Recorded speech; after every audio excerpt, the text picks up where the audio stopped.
کہنا انہیں بڑے اندر اخلاص منگو تو بڑے بڑے لوگ ہم گداواں نو خیر پا ہی دیں گے. چلو جی چلیے.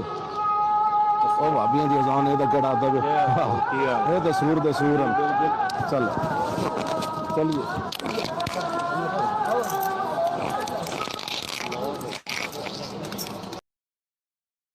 تو اب میرا ایک معصومانہ سوال ہے، اگر یہود و نصارہ کی بچیوں کے ساتھ نکاح ہو سکتا ہے تو سنی کا شیعہ کی بچی کے ساتھ اور شیعہ کا سنی کی بچی کے ساتھ کیوں نہیں ہو سکتا؟ تو یا پھر مان لیں اعلیٰ حضرت کی طرح کہ یہود و نصارہ سے بھی بدتر ہے. ہاں جی، اعلیٰ حضرت نے لکھا ہے، احکام شریعت ان کی اپنی کتاب ہے، اس میں انہوں نے لکھا ہے کہ وہابیہ، اور پھر لکھا وہابیہ دیوبندیہ، وہابیہ غیر مقلد یعنی اہل حدیث اور دیوبند، اور پھر ساتھ لکھا قادیانی کافروں کو بھی بیچ میں شامل کیا، اور لکھا روافظ. ان سب کا نام لکھ کے انہوں نے کہا یہ سب کے سب جو لوگ ہیں یہ مرتد ہیں. مرتد کا مطلب ہے اسلام چھوڑ گئے اور واجب القتل. اور یہ 1,00,000 دفعہ بھی اللہ کا نام لیں تو ذبیحہ مردار ہی رہے گا. البتہ یہود و نصارہ اگر اللہ کا نام لے کر کریں تو وہ حلال ہوگا، یہ حرام رہے گا. 1,00,000 دفعہ بھی نام لیں تو کس کا؟ دیوبندی، اہل حدیث، شیعہ، ان سب کا. اور قادیانی کافروں کو بھی بیچ میں ڈال دیا. انہوں نے قادیانیوں کے کھاتے میں ڈالا ہے ان کو، کہا کہ یہ 1,00,000 دفعہ بھی نام لیں تو ذبیحہ حرام رہے گا، البتہ یہود و نصارہ اگر کریں تو حلال ہوگا. تو پھر اب باقی پیسے تو چھوڑ دیں، آپس میں آپ دیکھ لیں کہ ان لوگوں نے کس طریقے سے دراڑے ہیں. پھر ہمیں لوگ کہتے ہیں جی بزرگوں کے بارے میں بات کرتے ہیں، بزرگوں نے خدمت ہی اتنے بڑے لیول پہ کی ہے کہ وہ بزرگ خود بخود پھر وہ اس پورے معاملے میں رگڑے میں آ جاتے ہیں. ہماری نیت تو نہیں ہوتی لیکن خود بخود آ جاتے ہیں. اور پھر ملفوظات اعلیٰ حضرت میں کہتے ہیں جی ان کے بیٹے نے جمع کیے ہیں. سر ان کے بیٹے نے جمع کیے ہیں جو مفتی اعظم ہند ہیں، مصطفیٰ رضا خان نوری، جن کی نعت ہے تو شمع رسالت ہے عالم تیرا پروانہ. وہ بیٹا ہے ان کا جس نے ان کے ملفوظات جمع کیے ہیں. اور اس سے بڑی بات، ملفوظات کی جو پہلی جلد ہے نا، پہلا حصہ، وہ اعلیٰ حضرت نے خود پڑھا ہوا ہے اور اس پہ مور لگائی ہے کہ میں نے اسے لفظ بلفظ پڑھا ہے. تو پھر اعلیٰ حضرت کی اپنی ہوگی نا. اور پہلی جلد کے اندر ہی پہلا حصہ جو اعلیٰ حضرت نے خود پڑھا ہے، اس میں ان سے سوال ہوا ہے کہ اگر وہابی جماعت کروا رہے ہوں تو نماز ان کے پیچھے پڑھیں یا الگ؟ تو انہوں نے جواب دیا ان کی نماز نہ نماز ہے نہ جماعت ہے. سیدھا سیدھا کھری گل جڑی ہے انہوں نے کر دی تھی. اور وہابی اعلیٰ حضرت دیوبند اور اہل حدیث دونوں کو کہتے ہیں، وہ میں آپ کو پہلے بتا چکا ہوں احکام شریعت میں سے. پھر وہ کہتے ہیں کہ وہابیہ کی مسجد میں نماز پڑھ سکتے ہیں دیوبند اور اہل حدیث کے. تو انہوں نے کہا، جواب دیا کفار کی مساجد مثل گھر کے ہیں. کفار ڈائریکٹ لفظ لکھا، یعنی جس طرح کافر کی مسجد ہے نا تو گھر کے مثل ہے. یعنی وہ جو بخاری مسلم میں حدیث ہے کہ میرے لیے پوری کی پوری زمین پاک کر دی گئی ہے، میرا امتی جہاں چاہے نماز پڑھ سکتا ہے. تو یہ حدیث انہوں نے کوٹ نہیں کی، اشارتاً بات کر دی کہ جس طرح گھر میں بھی نماز ہو جاتی ہے اس طرح کفار کی مسجدوں میں بھی نماز ہو جائے گی. اور کفار انہوں نے یہود و نصارہ کو نہیں کہا، دیوبند اور اہل حدیث کو کہا.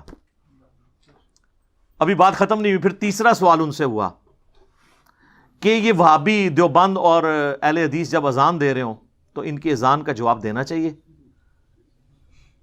تو انہوں نے کہا کہ ان کی نہ اذان ہے نہ نماز ہے.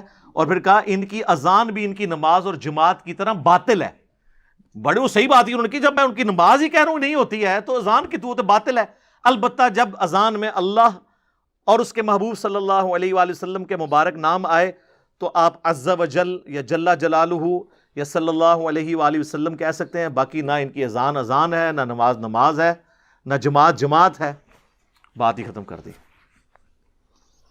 یہ ہے بزرگان دین کی خدمات. جب ہم ہائی لائٹ کرتے ہیں تو کہتے ہیں نہیں ہم سب ایک ہیں، کوئی مسئلہ نہیں ہے. تو انجینئر صاحب ویسے اختلافات، سر ایک ہیں تو پھر بتائیں کہ ہمارے بزرگوں نے جو کام ڈالا ہے یہ کام ان لوگوں نے ڈالا تھا، ہم ان سے لانے برات کرتے ہیں. پھر ہم یہاں تک نہیں رہیں گے، پھر ہم اگلی بات کریں گے کہ جنہوں نے کام ڈالا تھا اور لوگوں کو کافر کہا تھا تو اب وہ جن کو کہا وہ تو نہیں تھے، تو پھر کافر کون ہوا؟ کہنے والا. تو یہ کون کہے گا کہ ہمارے بڑے بزرگ جو ہیں وہ کافر ہیں؟ تو ہر صورت میں پھنسیں گے. اور یہ میں بار بار اس لیے باتیں ہائی لائٹ کرتا ہوں تاکہ آپ کو پتہ چلے کہ وہ جو ہمارے پچھلے دنوں ہمارے ایک بابا جی جو فوت ہو گئے ہیں، اللہ تعالیٰ ان کی غلطیوں سے درگزر کرے، تو وہ انہوں نے مرنے سے کچھ عرصہ پہلے ہی 9 نومبر 2020 کو انہوں نے بادشاہی مسجد جو دیوبندیوں کے پاس ہے اس کے باہر مزار اقبال کے اوپر تقریر کرتے ہوئے جب مغرب کی اذانیں شروع ہوئیں تو انہوں نے کہا چلو جی اٹھو جی، انہاں دی کیڑی گل ہے، یہ تے سوراں دے سور نے یعنی ان کی اذان تو اذان ہے ہی نہیں ہے۔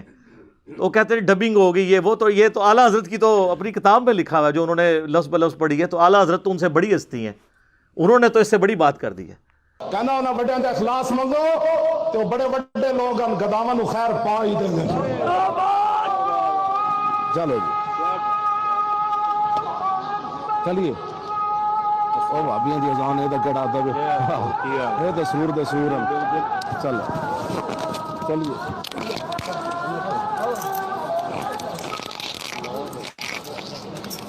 اور سر یہ مولویوں کو سلام ہے، اتنی موٹی گالی کو مولوی دے سکتا ہے، سورہ دے سور۔ اس کی شرح میں آپ کو بیان کر دیتا ہوں۔ یعنی وہ کہتے ہیں جس طرح سور یعنی خنزیر اس مخلوق میں سب سے بدترین مخلوق ہے نا، تو خنزیروں کے اندر سب سے بدترین اگر کوئی خنزیر ہے نا تو وہ وابی ہیں، یہ مطلب ہے اس کا۔ اے وابیاں نو چھوڑ دو، انہاں دی کیڑی گل ہے، تے سوراں دے سور نے، سوراں وچ سورے نے، یہ انہوں نے کہا ہے۔ اور مرتے دم تک سلام ہے، انہوں نے رجوع نہیں کیا، دوسرے کو بیان دواندے رہنے ادھر ادھر، انہاں تے کیا ہویا سی، وہ کس طرح انکار کر سکتے تھے۔ تو اب دیکھ لیں امت کو انہوں نے کہاں پر پھینکا ہے۔ خیر میں نے یہ ساری باتیں اس لیے کی کہ کسی کو کوئی وہم رہ گئے تو وہ نکل جائے اس حوالے سے، تو میں نے موٹی موٹی باتیں جو اس سے ریلیٹڈ تھی وہ کور کر دی ہیں۔ مقصد کسی کو بدنام کرنا نہیں ہے، واللہ قطعاً بدنام کرنا کوئی مقصد نہیں ہے۔ اگر بدنام کرنا مقصد ہوتا تو میں تو سیدھا فتوے سے سٹارٹ کر کے، تو جس طرح آپ کے علماء کی آپس میں لینگویج ہے، جس طرح کی لینگویج اعلیٰ حضرت نے حسام الحرمین میں دیوبندیوں کے بارے میں استعمال کی ہے،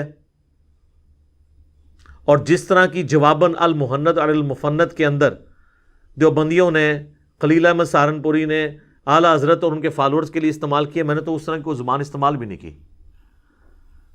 جو آپ کے بزرگوں کی زبان ہے۔ یہی مولانا صاحب مفتی صاحب کہتے تھے نا کہ جی وہ خام خواہ انجینئر اختلافات کو ہائی لائٹ کرتا ہے، ہمارے بزرگ تو آپس میں ان کے فروعی اختلافات تھے، کوئی اتنا بڑا مسئلہ نہیں، صدیوں سے یہ چلتے آ رہے ہیں۔ تو میں نے اس پہ کہا تھا نہ، مزہ ہے نہ، کدے کدار بول دینی چاہیے نہ، اس طرح نہیں ہے، دھوکہ دینا بند کریں۔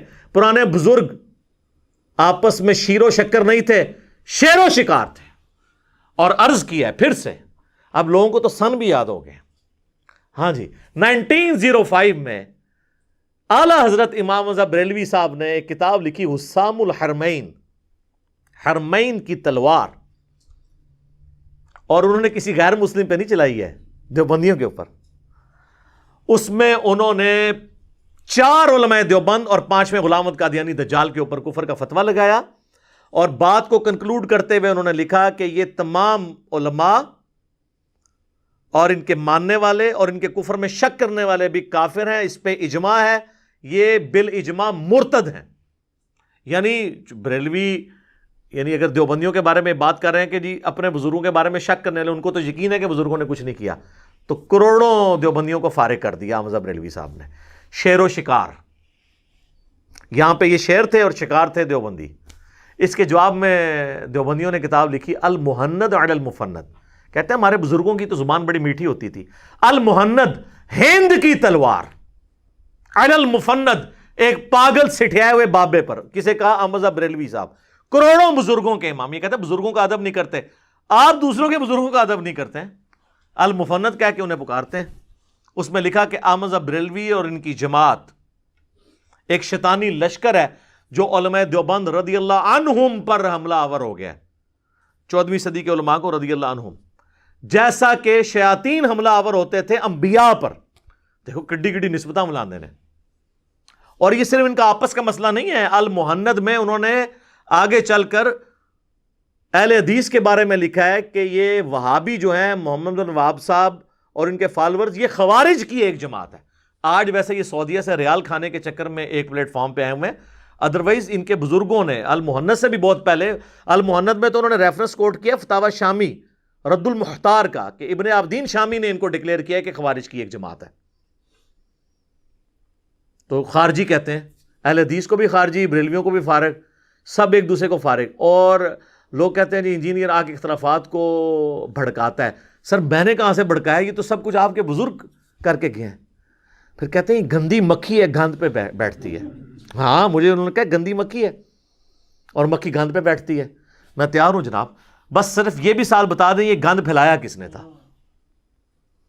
آپ پورا جملہ کریں کہ انجینئر صاحب وہ گندی مکھی ہیں جو ہمارے بزرگ جن کو ہم رضی اللہ عنہم کہتے ہیں ان کے گند کو صاف کر رہی ہے. تو میں گندی مکھی بننے کے لیے تیار ہوں کہ گند آپ کے بزرگوں کا تھا. تو جب آپ کے بزرگوں کا گند میں صاف کر رہا ہوں تو پھر بزرگ کسے ماننا چاہیے؟ جو گند کر کے گیا یا جو صفائی کر رہا ہے؟ مجدد نہ مانیے گا مجھے، نہ یہ کام نہیں کرنا.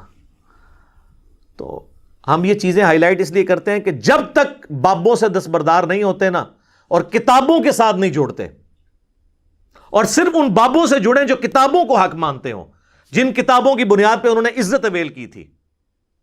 کہتے ہیں یہ بزرگوں 1400 سال میں اور کسی کو دین سمجھ نہیں آیا.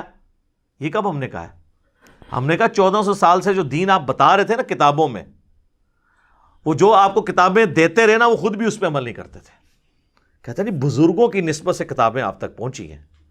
تو ان کے بزرگوں نے چٹیے تو سب تو پہلے تو میں پرنٹنگ پریس والوں کو چاٹوں گا نا، جن کی پرنٹنگ پریس پہ یہ قرآن اور بخاری مسلم چھپے ہوئے، وہ تو ہیں غیر مسلم گورے. کہیں گے نہیں وہ ٹرانسفر کیا ہے انہوں نے، آپ نے دیکھنا کتاب کے اندر کیا لکھا ہوا ہے. تو سر آپ کے بابوں نے بھی ٹرانسفر کیا ہے، اگر وہ خود اس پہ عمل نہیں کرتے رہے اور خود آپ یہ مانتے ہیں کہ بریلویوں کے بزرگ جو ہیں وہ قرآن و سنت پہ نہیں چلتے رہے اور بریلوی آپ کے بزرگوں کے بارے میں مانتے ہیں کہ وہ قرآن و سنت پہ نہیں چلتے رہے، اسی طرح نا. تو جب اسی بات کو میں کمبائنڈ فارم میں کر دیتا ہوں تو مجھے کس چیز کی گالیاں؟ 99 قتل تو تسی بھی کیتے رہے، 99 قتل تو آپ نے بھی کیا نا. اپنے سوا ہارے کو کہا نا گمراہ. میں نے کہہ دیا آپ کے بزرگوں نے بھی یہ گمراہیاں پھیلائی ہیں، تو میں نے ایک ہی کر کے سینچری پوری کی ہے تو میں مجرم ہو گیا ہوں. یہ تمام مکاتب فکر کے علماء اپنے علماء کی میٹنگ کال کر کے ہمیں ریٹرن میں فتویٰ دیں کہ یہ ایک دوسرے کو مسلمان سمجھتے ہیں. میں بار بار کہہ رہا ہوں یہ اپنے آپ کو مسلمان ایک دوسرے کو نہیں سمجھتے، خود اپنے آپ کو جنتی فرقہ اور مسلمان سمجھتے ہیں. کئی علماء نے جرأت کیا نہیں ہم سمجھتے ہیں جی. میں نے کہا نہیں اس طرح نہیں، آپ کو طریقہ بتاتے ہیں، وہی فقہ حنفی کا ہیلے والا طریقہ کہ آپ یہ لکھ کے دیں کہ ہمارے سوا جتنے مکاتب فکر ہیں، یعنی بریلوی لکھیں کہ دیوبندی، اہل حدیث، شیعہ، یہ سارے فرقے جن جن عقیدوں پہ قائم ہیں، انہی عقیدوں کے ساتھ موت اگر ان کو آئی تو آخرت میں ایک نہ ایک دن اپنا عذاب بھگت کے جنت میں چلے جائیں گے. اون لو بکو مولوی لکھ کے دبے. اور میرے پاس ایک دیوبندی مفتی صاحب آئے جو ویڈیو سن کے انورٹڈ کاما میں گمراہ ہو چکے ہیں. مجھے کہنے لگے کہ علی بھائی میں مسلمان تو لکھوا دوں گا لیکن یہ دوسری شرط جو ہے نا آپ کی. میں نے کہا اسی سے تو پکڑا جاتا ہے. ویسے تو سارے کہہ دیں گے مسلمان، وہ تو جماعت المسلمین والے بھی آپ کو لکھ دیں گے مسلمان، ہاں، لیکن کہیں گے مسلم، کہیں گے نہیں آپ مسلم نہیں ہیں مسلمان ہیں، چونکہ وہ مسلمان لفظ کو نہیں صحیح سمجھتے تو کہتے ہیں ہاں آپ مسلمان ہیں. کہیں مسلم کہتے ہیں نہیں آپ مسلم نہیں ہیں، تو وہ کافر کے ایکویلنٹ انہوں نے مسلمان لفظ رکھا ہوا ہے. تو اس قسم کا یہ بھی کر. تو ان کے جو خوشنما چہروں کے اوپر ایک میک اپ ہوا تھا نا خوشنمائی والا، گرم تولیہ پھیر کے میں نے اتار دیا کہ یہ کوئی ایک دوسرے کو مسلمان نہیں سمجھتے. اور اگر یہ آج سمجھنا شروع ہو گیا تو پہلے یہ پھر ڈکلیئر کریں کہ حسام الحرمین اور المحند اور المفند کے اندر ہمارے بزرگ جو ایک دوسرے کو لکھ کے گئے ہیں نا ان پہ کیا فتوے لگتے ہیں. بس اس سے زیادہ مجھے اس پہ کو کہنے کی ضرورت نہیں ہے. ٹھیک ہوگا جی.